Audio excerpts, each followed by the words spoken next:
नमस्कार दोस्तों, इस वीडियो में प्राचीन भारत के इतिहास का 187 सबसे महत्वपूर्ण प्रश्न को डिस्कस करेंगे जो अभी तक बीपीएससी और सीडीपीओ एग्ज़ाम के द्वारा पूछा गया है।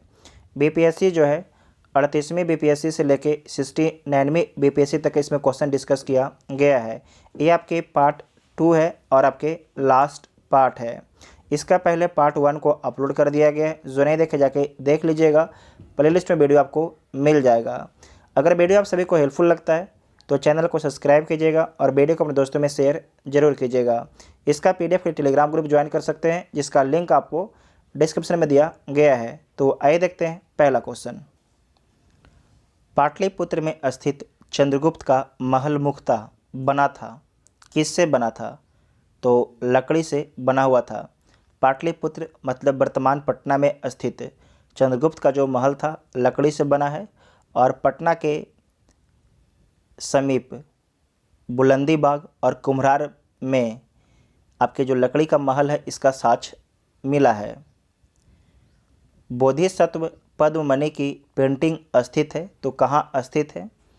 ये महाराष्ट्र के अजंता में स्थित है। महाराष्ट्र के अजंता में स्थित है। और साथ ही आपको ध्यान रखना, इसे चट्टानों को काटकर बनाए गए बौद्ध मठ के आंतरिक भाग में संरक्षित है, सुरक्षित है। ठीक है।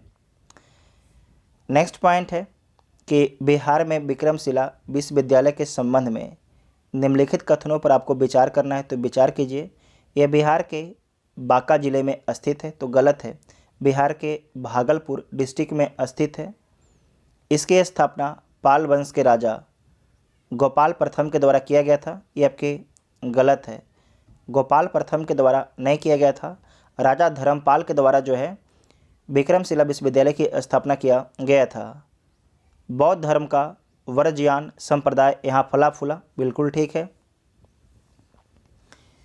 यहाँ खगोल विज्ञान, तर्कशास्त्र, कानून, व्याकरण और दर्शन जैसे अन्य विषय भी पढ़ाए जाते थे, तो ये पॉइंट आपका ठीक है। 3 और 4 आपका ठीक है, 1 और 2 आपके गलत है। आपसे पूछा गया है गलत कथन, तो ए इसका राइट आंसर हो जाएगा।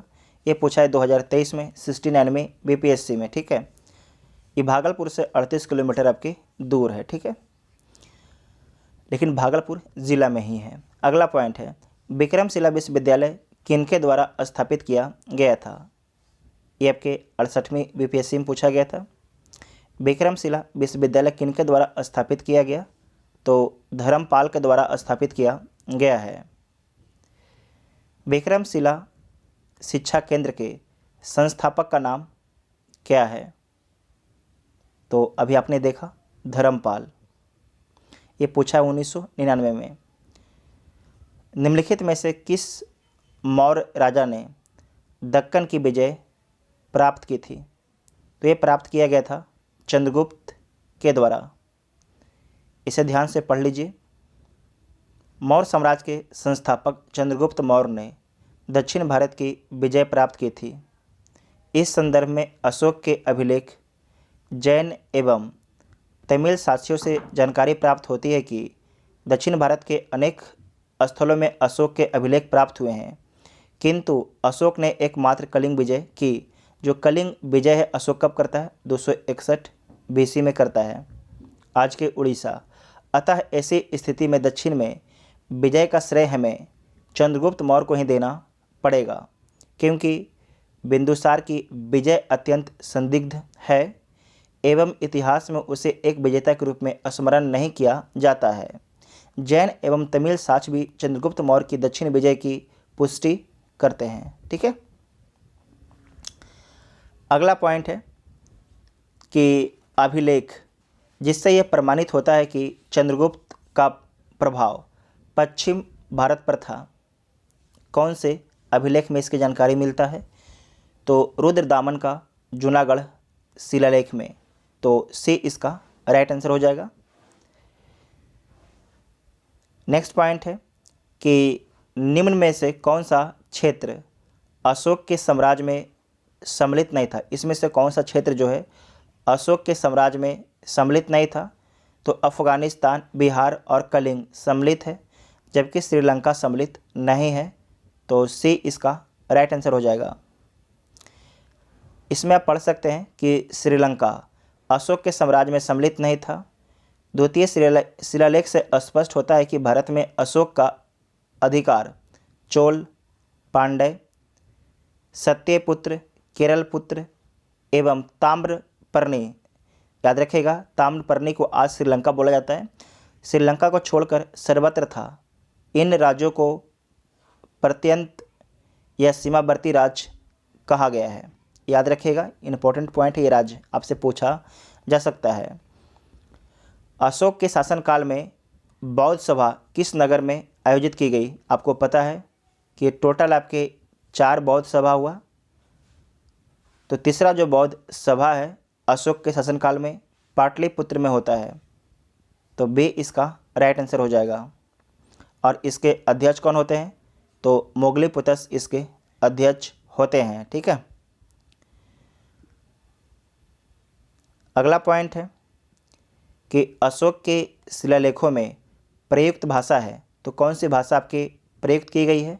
तो प्राकृत भाषा का उपयोग किया गया है। यहाँ पर समझिएगा कि अशोक का इतिहास हमें मुख्यतः उसके अभिलेख से ही ज्ञात होता है। उसके अभिलेख का विभाजन 3 वर्गों में किया जा सकता है: शिलालेख, स्तंभ लेख और गुहा लेख। शिलालेख 14 विभिन्न लेखों का एक समूह है जो 8 भिन्न भिन्न स्थानों से प्राप्त किए गए हैं। ये स्थान आपका है शहबाजगढ़ी, मानसेहरा, कालसी, गिरनार, धौली, जौनगढ़, इरगुडी, सोपारा। अशोक के अधिकांश अभिलेख प्राकृत भाषा एवं ब्राह्मणी लिपि में लिखे गए हैं। केवल 2 अभिलेख शहबाजगढ़ी एवं मानसेहरा की लिपि ब्राह्मणी ना होकर खरोष्टी, VVI पॉइंट है, पूछेगा कि खरोष्टी लिपि कहाँ से मिला है? तो शहबाजगढ़ी एवं मानसेहरा से। तक्षशिला से अरमाइक लिपि में लिखी गई एक भग्न अभिलेख सरेकुना नामक स्थान से यूनानी तथा अरामेइक लिपि में लिखा गया द्विभाषी यूनानी एवं सीरियाई भाषा अभिलेख तथा लघमान नामक स्थान से अरामेइक लिपि में लिखा गया अशोक का अभिलेख प्राप्त होता है। ठीक है, अगला पॉइंट है कि निम्नलिखित में से प्राचीन भारत की कौन सी लिपि दाहिने से बाईं की ओर लिखी जाती थी? ध्यान रखिएगा क्या पूछा गया है, ये पेज है। ठीक है, ये आपका मान लीजिए पेज है। दाहिने से बाईं की ओर कौन सी लिपि लिखी गई जाती थी?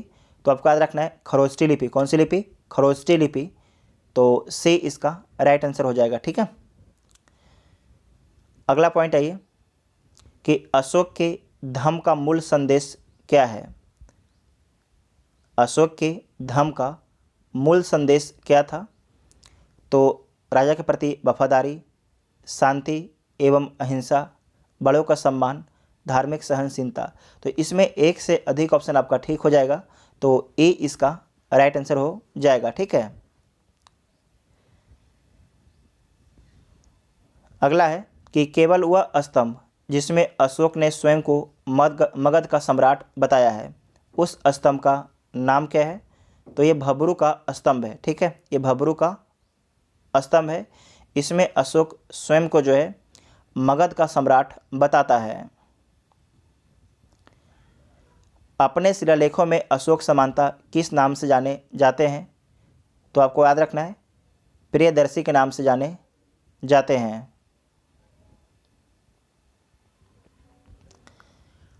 अशोक के अभिलेखों को पहली बार इनके द्वारा पढ़ा गया, तो किसके द्वारा पढ़ा गया है? ये जो 12th का किताब है उसमें लिखा गया है, तो जेम्स प्रिंसेप के द्वारा पढ़ा गया है। जेम्स प्रिंसेप के द्वारा पढ़ा गया है। और कब पढ़ा गया है? तो 1837 में पढ़ा गया है। तो 1837 में अशोक के दिल्ली टोपरा अभिलेख को पढ़ने में सफलता प्राप्त हुई थी। किसे? तो जेम्स प्रिंसेप को। ठीक है, कौटिल्य के अर्थशास्त्र, ध्यान रखिएगा कौटिल्य के अर्थशास्त्र में किस पहलू पर प्रकाश डाला गया है? देखिए, अर्थशास्त्र किताब देखने से लगेगा कि इकोनॉमी का किताब है, लेकिन आपको ध्यान रखना है इसमें राजनीतिक नीतियाँ के बारे में लिखा गया है। तो बे इसका राइट आंसर हो जाएगा, कौटिल्य जिसे चाणक्य बोला जाता है। अगला पॉइंट है कि अर्थशास्त्र नामक पुस्तक का लेखक कौन है? अर्थशास्त्र नामक पुस्तक का लेखक कौन है? तो उसी को उलट दिया है, तो बी इसका राइट आंसर हो जाएगा। कौटिल्य की पुस्तक अर्थशास्त्र किस विषय पर आधारित है? तो शासन कला के सिद्धांत और अभ्यास के साथ विदेश नीति पर भी आधारित है। तो एक से अधिक ऑप्शन आपका ठीक हो जाएगा। इसे आप लोग रोक के वीडियो पढ़ लीजिएगा, ठीक है।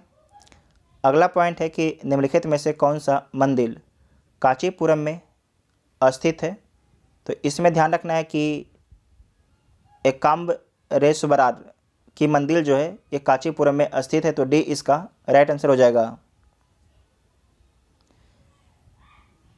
निम्नलिखित में से किस राज्य में भीमबेटका स्थल है? किस राज्य में जो है भीमबेटका स्थल है? तो सिंपल सवाल है, ये आपके मध्य प्रदेश राज्य में स्थित है। निम्नलिखित कथनों पर आपको विचार करना है, तो विचार कर लीजिए।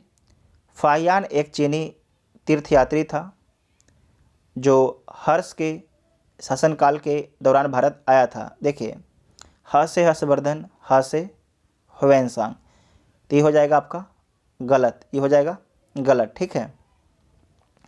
ह्वेनसांग एक चीनी भिक्षु है जिन्होंने चंद्रगुप्त द्वितीय के शासनकाल के दौरान भारत का दौरा किया। ये भी आपका हो जाएगा गलत। जो पहला पॉइंट है ये ठीक है, दोनों में ठीक है, जबकि दूसरा पॉइंट है ये आपकी गलत है, ठीक है। तो पूछ रहा कि सही कौन है? इसमें कोई भी आपके सही नहीं है, तो डी इसका राइट आंसर हो जाएगा। इसे आप ध्यान से यहाँ पर पढ़ लीजिए। फाहियान एक चीनी यात्री था, उसने चंद्रगुप्त द्वितीय के शासनकाल के दौरान भारत का दौरा किया। तो आपसे पूछा जाएगा कि फाहियान किसके शासनकाल में भारत आता है? तो कब बताइएगा?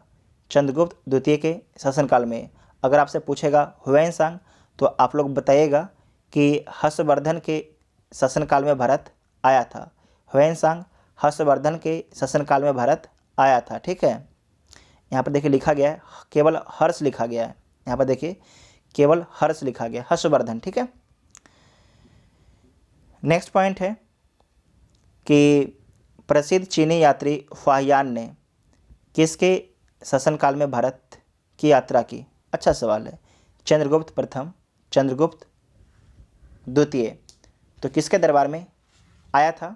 तो आपको ध्यान रखना, चंद्रगुप्त द्वितीय के दरबार में, चंद्रगुप्त द्वितीय के दरबार में। मेगास्थनीज ने भारतीय समाज को कितनी श्रेणियों में विभाजित किया? तो मेगास्थनीज भारतीय समाज को 7 श्रेणियों में विभाजित करता है। दार्शनिक, कृषक, पशुपालक, कारीगर, योद्धा, निरीक्षक और सभासद में विभाजित करता है।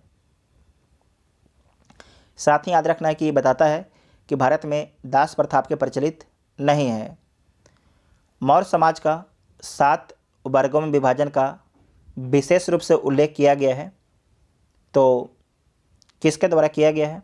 तो मेगास्थनीज की इंडिका नामक बुक में किया गया है। इतिहास के प्राचीन और मध्ययुगीन काल के राजाओं और उनके द्वारा लिखी गई रचनाओं का सही मिलान किस युग में किया गया है? तो महेंद्र वर्मन, जो आपके महेंद्र वर्मन के द्वारा लिखा गया है, मत विलास प्रहसन बुक लिखा गया है। तो यहाँ पर देख लीजिए, जो मत विलास प्रहसन है महेंद्र वर्मन प्रथम के द्वारा लिखा गया है। अमुक्त माल्याद कृष्ण देव राय के द्वारा लिखा गया है। सम्रांग गण सूत्रधार राजा भोज के द्वारा लिखा गया है। मान सोल्लास सोमेश्वर तृतीय के द्वारा लिखा गया है। अगला है कि पेरिपल्स ऑफ द एरिथेरियन सी किसने लिखी है? तो इसके लेखक के बारे में जानकारी उपलब्ध नहीं है। पेरिपल्स ऑफ द एरिथेरियन सी एक ग्रीको रोमन पेरिपल्स है। यह रोमन मिस्र के बंदरगाहों से नेविगेशन और व्यापार के अवसरों का वर्णन करता है। इसे लगभग 60 ईस्वी में अलेक्जेंड्रिया के एक अनाम नाविक ने लिखा है। एक अनाम मतलब उसका नाम उसमें लिखा गया नहीं है। इसने भारत से आयात एवं निर्यात की जाने वाली वस्तुओं का भी उल्लेख किया गया है। वह स्रोत जिसमें पाटलिपुत्र के प्रशासन का वर्णन उपलब्ध है, तो वो आपके स्रोत है इंडिका। कौन सा है? इंडिका है, ठीक है। और जो इंडिका है मेगास्थनीज के द्वारा लिखा गया है। पाटलिपुत्र को किस शासक ने सर्वप्रथम अपनी राजधानी बनाई? तो किसके द्वारा बनाया गया है? तो चंद्रगुप्त प्रथम के द्वारा बनाया गया है। तो देखिए इसमें ऑप्शन में उज्जैन नहीं है, तो ए इसका राइट आंसर हो जाएगा। यहाँ पर देख लीजिए, वस्तुतः पाटलिपुत्र की स्थापना गंगा एवं सोन नदी के संगम पर हर्यक वंशी शासक उदयन ने की थी एवं अपनी राजधानी राजगिरी से पाटलिपुत्र स्थानांतरित की थी, किंतु विकल्प में उदयन नहीं है, अतः चंद्रगुप्त मौर्य सही उत्तर है, ठीक है। अगला पॉइंट है कि इनमें से किसने सर्वप्रथम व्यापक पैमाने पर स्वर्ण मुद्रा का प्रचलन किया? तो किसके द्वारा किया गया है? तो बिम कडफिसेस के द्वारा किया गया है। प्रघोत कहाँ का राजा था? तो अवंती का राजा था। आज के मध्य प्रदेश में स्थित है अवंती। हून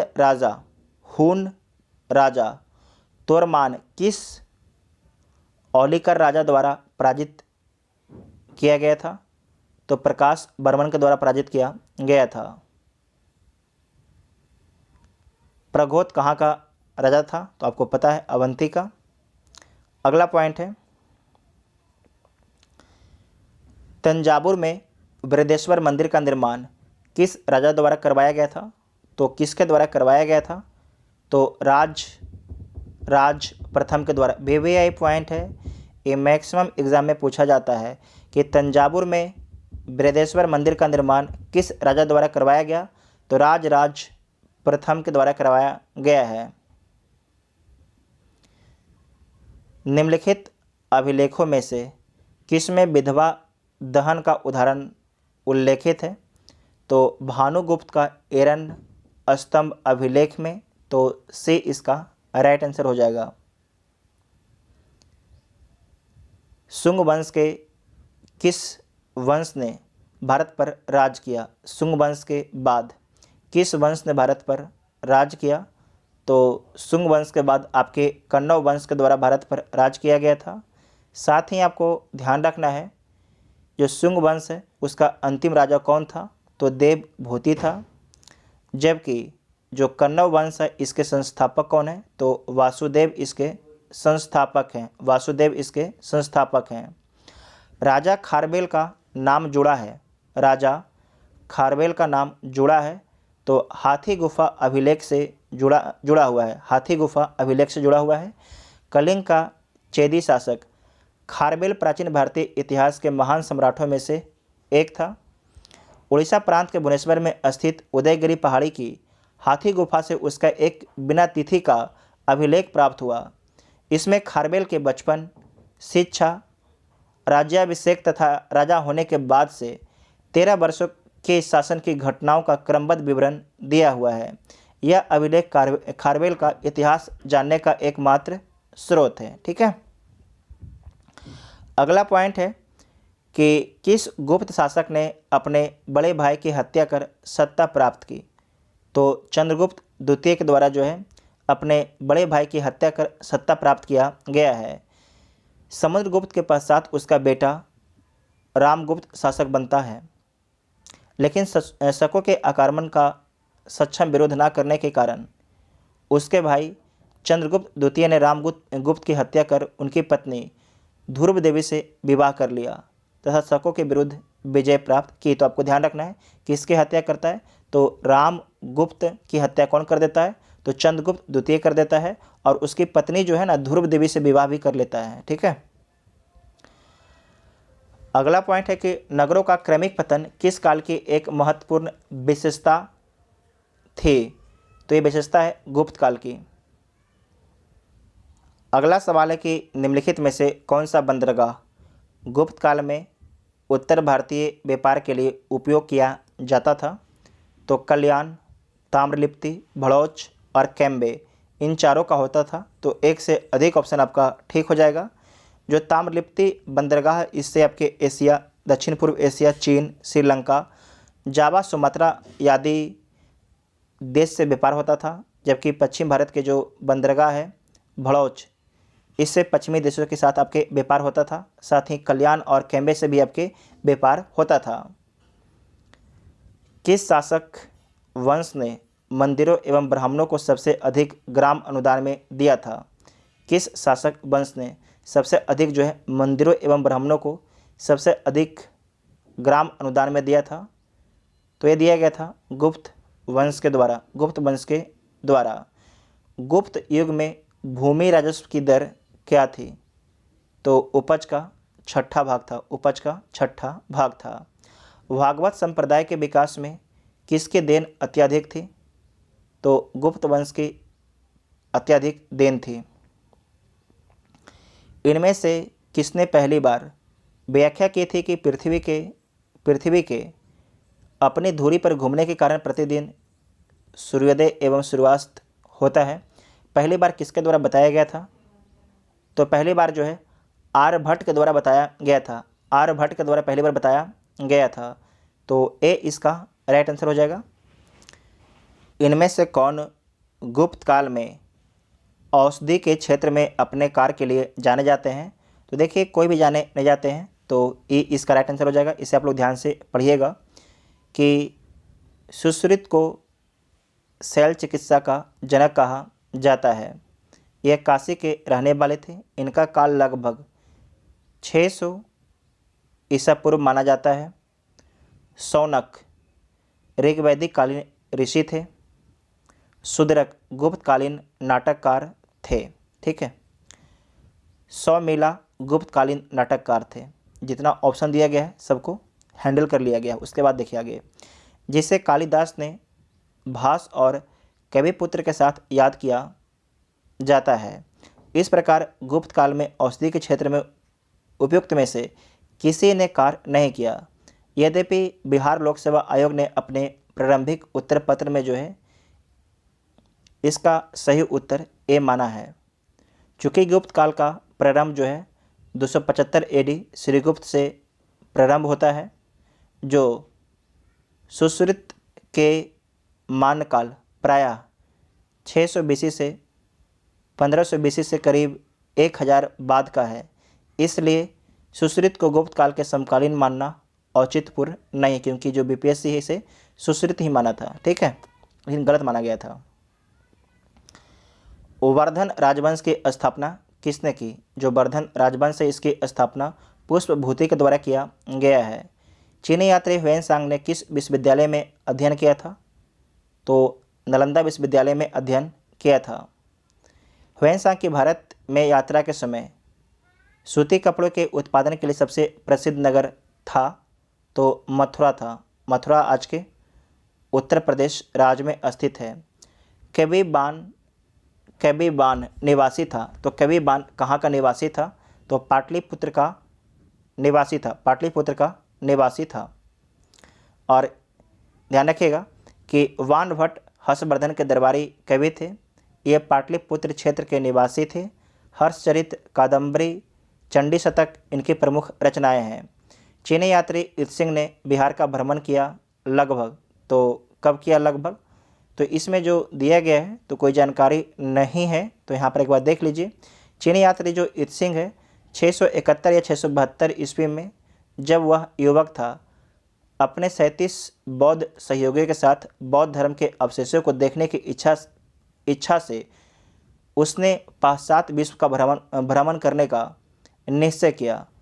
वह दक्षिण के समुद्री मार्ग से होकर भारत आया। 675 से 685 तक नालंदा विश्वविद्यालय में अध्ययन किया था। 693 से 94 के लगभग सुमात्रा होते हुए वह चीन लौट आपके जाता है। नालंदा विश्वविद्यालय के संस्थापक कौन था? VVI पॉइंट है। नालंदा विश्वविद्यालय के संस्थापक कौन है? तो कुमारगुप्त प्रथम है। कुमारगुप्त प्रथम है। नालंदा विश्वविद्यालय के विनाश के कारण थे तो मुसलमान थे। कौन थे? मुसलमान। ठीक है, इसमें याद रखिएगा नाम बख्तियार खिलजी का। किसका? बख्तियार खिलजी का। ताम्रपत्र लेख दर्शाते हैं कि प्राचीन काल में बिहार के राजाओं का संपर्क था, तो जावा सुमात्रा से। स्वर्ण भूमि का वह राजा कौन था जिसने नालंदा में एक बौद्ध विहार की स्थापना की तथा उसके रख रखाव हेतु अपने दूत द्वारा देवपाल से 5 गांव दान में देने के लिए प्रार्थना की? तो आपके बालपुत्र देव हैं।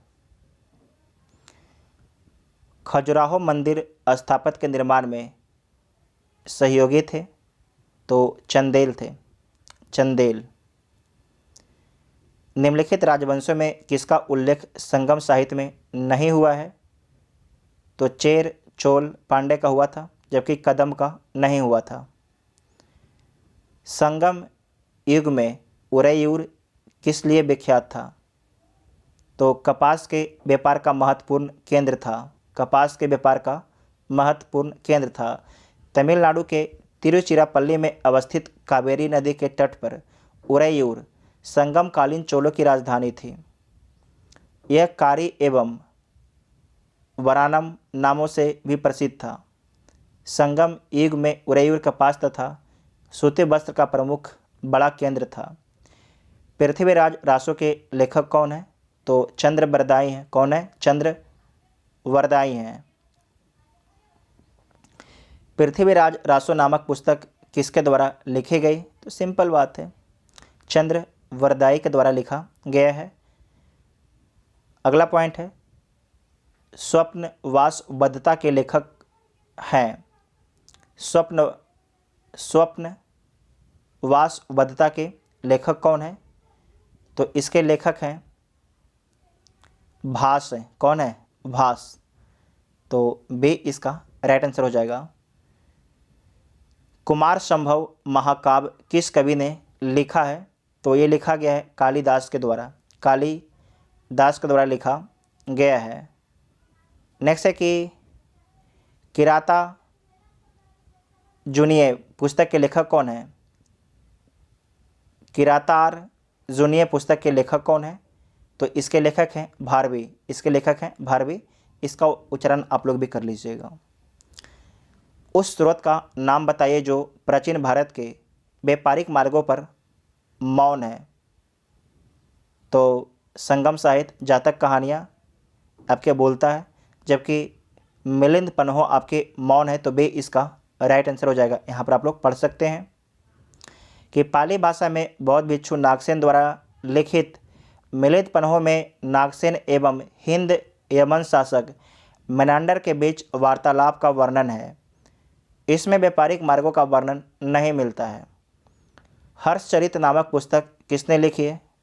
हर्षचरित जो पुस्तक है ये आपके बाणभट्ट के द्वारा लिखा गया है। चोल वंश का संस्थापक कौन था? जो चोल वंश है इसका संस्थापक है विजय आलय। कौन है? विजय आलय। VVI पॉइंट है। चोल काल किसके लिए प्रसिद्ध था?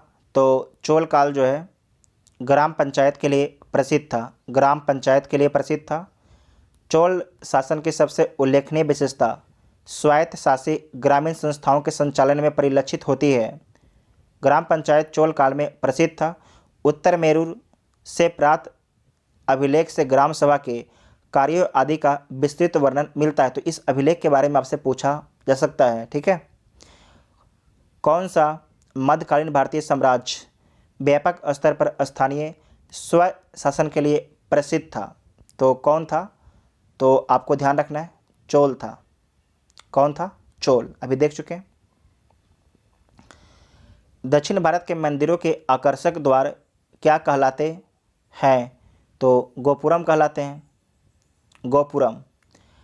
नालंदा विश्वविद्यालय ज्ञान का महान केंद्र था। तो इसमें ध्यान रखना है बौद्ध धर्म का था, बौद्ध धर्म का। अजात शत्रु के वंश का क्या नाम था?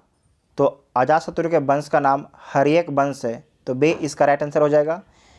वे शिक्षक जिनसे बुद्ध ने महाभिनिष्क्रमण के बाद सबसे पहले ज्ञान प्राप्ति का प्रयास किया, तो अलार कलाम एवं रुद्रक रामपुत्र से किया था। तो सी इसका राइट आंसर हो जाएगा।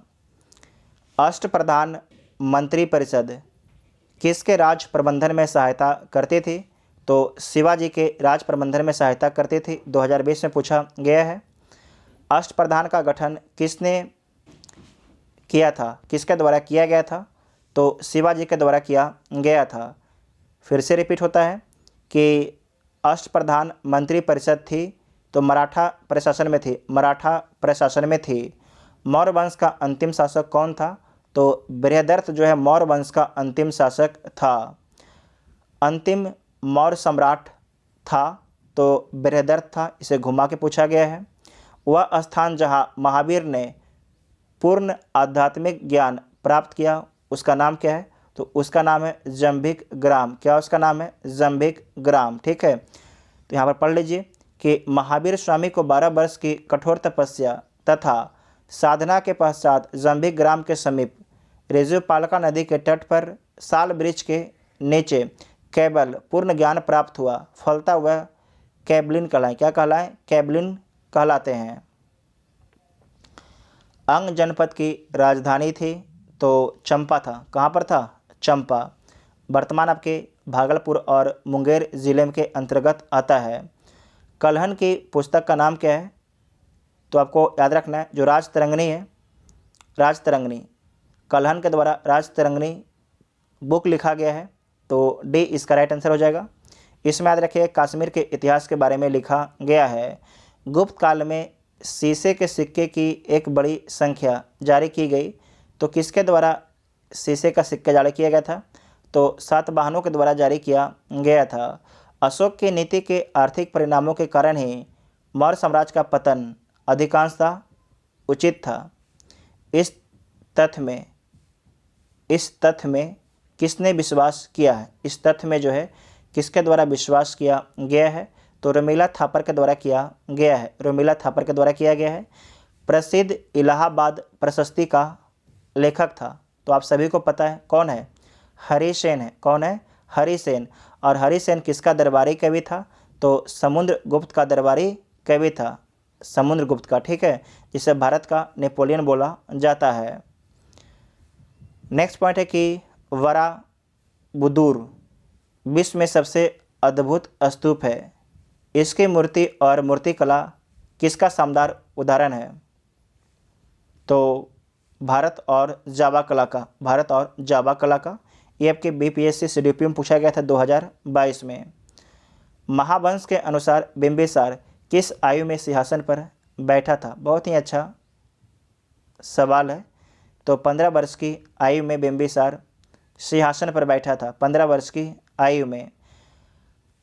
वराबर पर्वत श्रृंखला स्थित गोरखगिरी किसके द्वारा विजित की गई? तो खारवेल के द्वारा, खारवेल के द्वारा। इसका संबंध चेदी वंश से है, आपको कितना बार बता चुके हैं। मैथिली भाषा का विकास निम्नलिखित में से किसके शासनकाल के दौरान शुरू होता है? तो कर्नाट राजवंश के शासनकाल के दौरान शुरू होता है, तो डी इसका राइट आंसर हो जाएगा। कर्नाट वंश के बारे में आपको पढ़ा चुके हैं, इसके संस्थापक नानदेव हैं। सूची 1 को सूची 2 के साथ आपको सम्मिलित करना है, तो कर लीजिए। जो चरक हैं, एक क्या चिकित्सक हैं, उसके बाद है ब्रह्मगुप्त, ये क्या है? तो एक गणितज्ञ हैं। वराहमिहिर ज्योतिष हैं। विशाख दत्त नाटककार हैं। ठीक है, तो इसका आंसर आप लोग नोट कर लीजिएगा। इसका आंसर हो जाएगा बी। यहाँ पर देख लीजिए, चरक चिकित्सा, ब्रह्मगुप्त गणित, वराहमिहिर ज्योतिष, विशाख दत्त नाटककार। नेक्स्ट है कि राजनीति की प्रारंभिक पुस्तक नीतिसार किसके द्वारा लिखी गई थी? तो ये लिखा गया था कामनंदक के द्वारा, कामनंदक के द्वारा। चीनी स्रोत के अनुसार श्रीलंका के शासक मेघवर्मन ने गया में बौद्ध मंदिर बनाने की अनुमति के लिए निम्नलिखित में से किस गुप्त राजा के पास एक मिशनरी भेजा था? तो ये भेजा गया था आपके समुद्रगुप्त के पास। किसके द्वारा? समुद्रगुप्त के पास भेजा गया था। 2023 में पूछा गया था। देख लीजिए यहाँ पर, मेघवर्मन ने गया में एक बौद्ध मंदिर बनवाने की अनुमति के लिए समुद्रगुप्त के पास एक मिशनरी भेजा। समुद्रगुप्त ने सिलोन के बौद्ध राजा मेघवर्मन को बोध गया में एक मठ बनाने की अनुमति दी है। तो प्राचीन भारत से संबंधित जितना भी सवाल बीपीएससी सीडीपीओ के द्वारा पूछा गया था उसे डिस्कस कर लिया गया है। ये आपके पार्ट 2 था, है ना। अगर वीडियो आप सभी को हेल्पफुल लगता है तो चैनल को सब्सक्राइब कीजिएगा और वीडियो को अपने दोस्तों में शेयर जरूर कीजिएगा। देखिए, चैनल को सब्सक्राइब कीजिएगा तो आगे जो भी वीडियो आएगा, इसके बाद मध्यकालीन भारत का इतिहास आएगा, उसके बाद मॉडर्न आएगा, तो सारे वीडियो का इन्फॉर्मेशन आपको मिलता रहेगा। तो आप लोग ध्यान से देखिएगा और इसका PDF टेलीग्राम पर आज अपलोड कर दिया जाएगा, तो आप लोग उसे डाउनलोड करके पढ़ सकते हैं। Thank you.